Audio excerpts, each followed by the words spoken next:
So you've got Hillsborough County, kind of is the big area, right? So I'll type in Hillsborough County, Florida cities.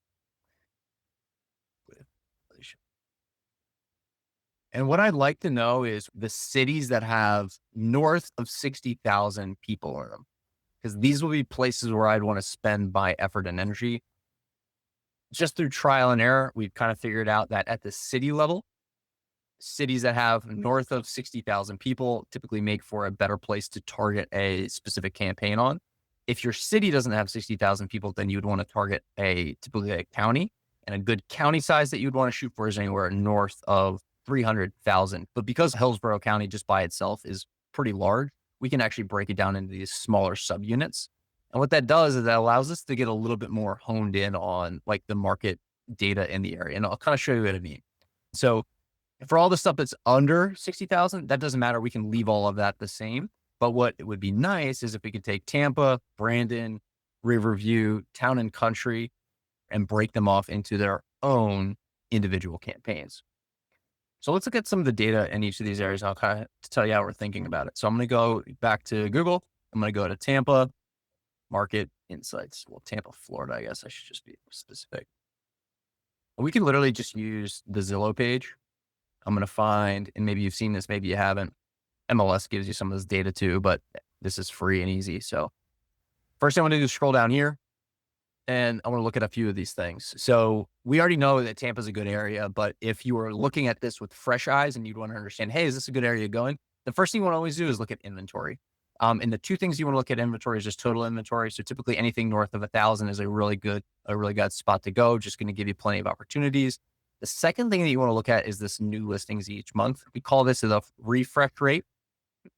It's kind of our fancy jargon term, right? You want to have a refresh rate of 25% or more. A lower refresh rate just means have diminishing inventory, right? And so it makes having enough offers in your queue more challenging. The other thing I want you to look at here is the median sale price versus the median list price. So on average, median list for 434, on average sold for 368.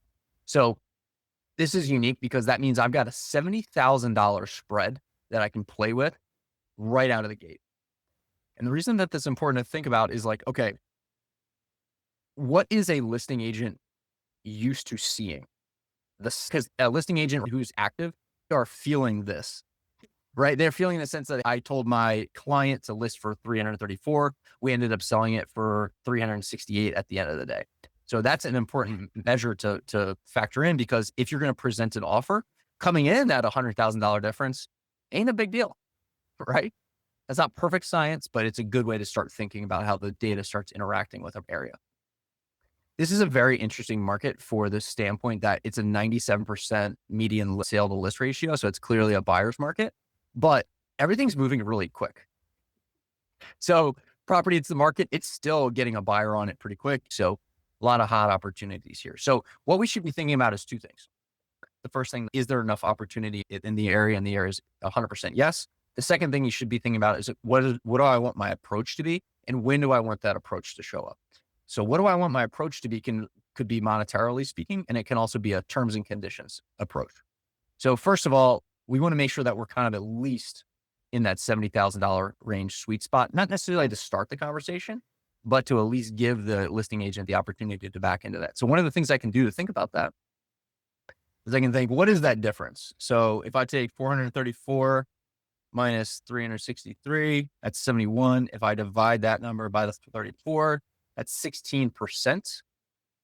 So 16% difference. That's probably a pretty good place to start the conversation. And the second thing is this median days depending. If, again, on average, a listing agent, they're used to moving property pretty quick within a 30-day stretch, I kind of need to get this in front of them a little bit faster, especially for a very fast market. If this median days depending was, say, like 50 days, there's actually a little bit of a different paradigm that you want to shift as it comes to your approach, but that's not the case for Tampa. Tampa's fast. We need to get the offers out there in front of people pretty quick.